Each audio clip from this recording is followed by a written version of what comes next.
بسم اللہ الرحمن الرحیم۔ السلام علیکم ورحمۃ اللہ وبرکاتہ۔ ہمارے حیاتی دوست جو عقیدہ حیات النبی صلی اللہ علیہ وآلہ وسلم رکھنے والے ہیں، وہ ایک سوال کرتے ہیں کہ جب شہید زندہ ہیں تو نبی صلی اللہ علیہ وآلہ وسلم زندہ کیوں نہیں ہیں؟ اور شہید کے زندہ ہونے پہ وہ دلیل دیتے ہیں کہ اللہ تعالیٰ کا ارشاد گرامی ہے، اعوذ باللہ من الشیطان الرجیم، بسم اللہ الرحمن الرحیم، وَلَا تَقُولُوا لِمَنْ يُقْتَلُ فِي سَبِيلِ اللَّهِ أَمْوَاتٌ، کہ جو لوگ اللہ تعالیٰ کے راستے میں قتل کر دیے جائیں ان کو مردہ مت کہو، بل احیاء وَلَٰكِن لَا تَشْعُرُونَ، بلکہ وہ زندہ ہیں جبکہ تمہیں ان کی زندگی کے بارے میں شعور نہیں ہے۔ اسی طرح ایک اور مقام پہ ہے کہ اللہ تعالیٰ فرماتے ہیں بل احیاء، بلکہ وہ زندہ ہیں، عند ربہم یرزقون، ان کو ان کے رب کی طرف سے رزق بھی دیا جاتا ہے۔ تو کہتے ہیں کہ جی دیکھو، شہید زندہ ہے، ان کو مردہ نہیں کہنا، ساتھ میں ان کو رزق بھی دیا جاتا ہے، تو جب ان کو ہم مردہ نہیں کہہ سکتے تو نبی صلی اللہ علیہ وآلہ وسلم کو مردہ کیوں کہہ سکتے ہیں؟ جبکہ نبی علیہ الصلوۃ والسلام کا جو مقام و مرتبہ ہے وہ شہید سے کہیں زیادہ ہے، جیسا کہ قرآن مجید میں ہے کہ فَأُولَٰئِکَ مَعَ الَّذِينَ أَنْعَمَ اللَّهُ، جن لوگوں پہ اللہ تعالیٰ نے انعام کیا اس کے 4 درجات ہیں۔ من النبیین، نمبر 1 وہ نبیین ہیں، دوسرے نمبر پہ صدیقین ہیں، تیسرے نمبر پہ شہداء ہیں، اور چوتھے نمبر پہ صالحین ہیں۔ اللہ تعالیٰ نے انعام یافتہ جن کو پر اللہ تعالیٰ نے انعام کیا ہے ان 4 لوگوں کا، 4 جماعتوں کا، 4 گروہوں کا اللہ تعالیٰ نے تذکرہ کیا ہے۔ سب سے پہلے نبیین کا تذکرہ ہے، اس کے بعد صدیقین کا ہے، اس کے بعد شہداء کا ہے۔ شہداء کا تیسرے نمبر پہ آتا ہے جبکہ نبیین کا پہلے نمبر پہ آتا ہے۔ شہید زندہ ہیں تو نبی کیوں زندہ نہیں ہے؟ آپ نے اعتراض سمجھ لیا، جب شہید زندہ ہیں، شہید کو مردہ نہیں کہنا، تو نبی صلی اللہ علیہ وسلم کو پھر نعوذ باللہ مردہ کیسے کہہ سکتے ہیں؟ اب آئیے اس کا جواب آپ لوگوں کی خدمت میں عرض کرتے ہیں۔ سب سے پہلی بات تو یہ ہے کہ میرے وہ جو بھائی ہیں جو یہ دلیل پیش کرنے کی کوشش کرتے ہیں، میں حیران ہوتا ہوں کہ ان کا یہ اتنا بڑا عقیدہ ہے، عقیدہ حیات النبی، اتنا بڑا عقیدہ ہے کہ اگر کوئی نبی صلی اللہ علیہ وآلہ وسلم کو فوت کہہ دے، آپ کی وفات کی بات کر دے، تو وہ ہمارے اوپر الزام اور اعتراض کرتے ہیں کہ جی یہ گستاخ ہیں، یہ نبی علیہ الصلوۃ والسلام کو مردہ کہتے ہیں، فوت شدہ کہتے ہیں، یہ کہتے ہیں نبی صلی اللہ علیہ وسلم نعوذ باللہ مر گئے ہیں، یہ ایسے گستاخ ہیں۔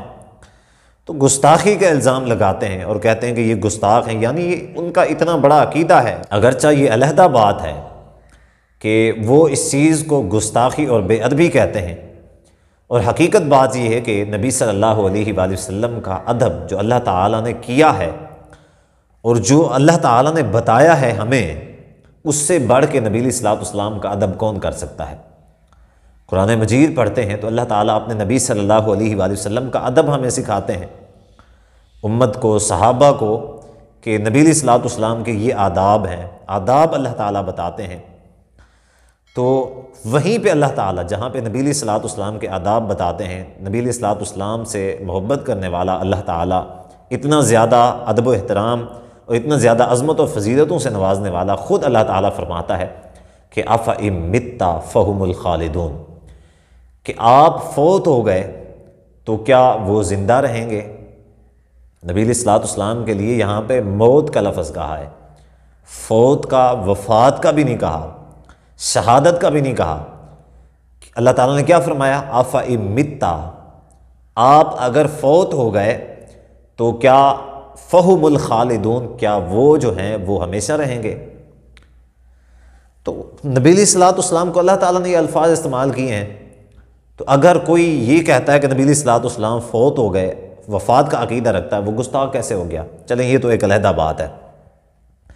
تو میں عرض کر رہا تھا کہ ان کا یہ اتنا بڑا عقیدہ ہے کہ گستاخ کے فتوے لگاتے ہیں اس کو، یعنی کہ گستاخ سے بڑھ کے اور کیا بڑا فتویٰ ہو سکتا ہے جو جس کو نبی علیہ الصلوۃ والسلام کا گستاخ بنا دیا ہے۔ اتنا بڑا ان کا عقیدہ ہے، لیکن ان کے پاس قرآن مجید سے کوئی ایک صریح آیت یا حدیث سے کوئی ایک صحیح یا صریح حدیث نہیں ملتی جس سے وہ یہ ثابت کر پائیں کہ نبی علیہ الصلوۃ والسلام حیات ہے۔ قرآن سے ایک صریح آیت ہے، نبی صلی اللہ علیہ وسلم کی حدیث سے کوئی ایک صحیح اور صریح جس سے صاف طور پہ یہ ثابت ہوتا ہو کہ نبی علیہ الصلوۃ والسلام حیات ہیں، ان کو اس حوالے سے کوئی ایک بھی آیت یا کوئی ایک بھی حدیث نہیں ملتی۔ یہی وجہ ہے کہ وہ پھر اس طرح کے اتنے بڑے عقیدے کو ثابت کرنے کے لیے اس طرح کے ہیلے بہانے تلاش کرتے ہیں کہ جی دیکھیں شہید زندہ ہے تو نبی بھی زندہ ہے۔ یعنی عقیدہ جو ہے قیاس پہ کھڑا ہوا ہے۔ کیا قیاس سے عقیدہ ثابت ہو جاتا ہے؟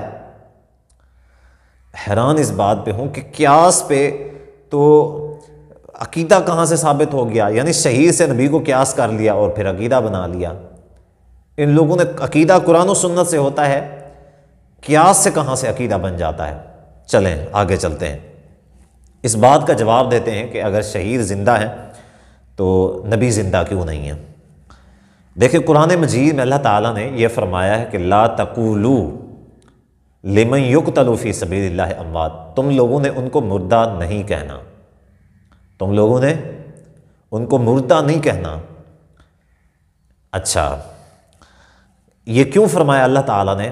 ان کے ادب و احترام کی وجہ سے، شہید کا جو مقام و مرتبہ ہے، شہید کے مقام و مرتبے کی وجہ سے اللہ تعالیٰ نے یہ فرمایا کہ اس کا مقام و مرتبہ یہ ہے کہ ان کو مردہ نہ کہو، ان کو زندہ کہو۔ آگے اللہ تعالیٰ فرماتے ہیں بل احیاء ولکن لا تشعرون، وہ زندہ ہیں جبکہ تم ان کی زندگی کے بارے میں شعور نہیں رکھتے۔ اب یہ جو مولانا حضرات یہ دلیل پیش کرتے ہیں کہ جی شہید زندہ ہے تو نبی بھی زندہ ہے، ان سے میرا سوال یہ ہے کہ آپ یہ بتائیں کہ جو شہید زندہ ہے وہ قبر کے اندر زندہ ہے یا قبر کے باہر زندہ ہے؟ تو وہ کہتے ہیں قبر کے اندر۔ نبی علیہ الصلوۃ والسلام کہاں زندہ ہے؟ قبر کے اندر، قبر سے باہر نہیں مانتے۔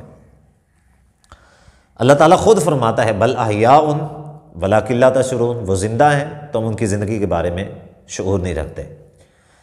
اب دیکھیں ہم زندہ ہیں، ہم ہر کسی کو دیکھ بھی سکتے ہیں، ہمیں پتہ ہے، جس کو ہمیں پتہ ہے فلاں شخص آ رہا ہے، فلاں جا رہا ہے، کون کیا کر رہا ہے، کون کیا نہیں کر رہا، جو ہمارے سامنے ہے، جس کو ہم جانتے ہیں، ہمیں اس کے بارے میں تقریباً باتیں جو ہیں وہ پتہ ہیں۔ شہید کے بارے میں کیوں نہیں پتہ ہمیں؟ ہم ان کی زندگی کے بارے میں شعور کیوں نہیں رکھتے؟ سوال تو یہ ہے کہ وہ زندہ ہے، ہم بھی زندہ ہیں۔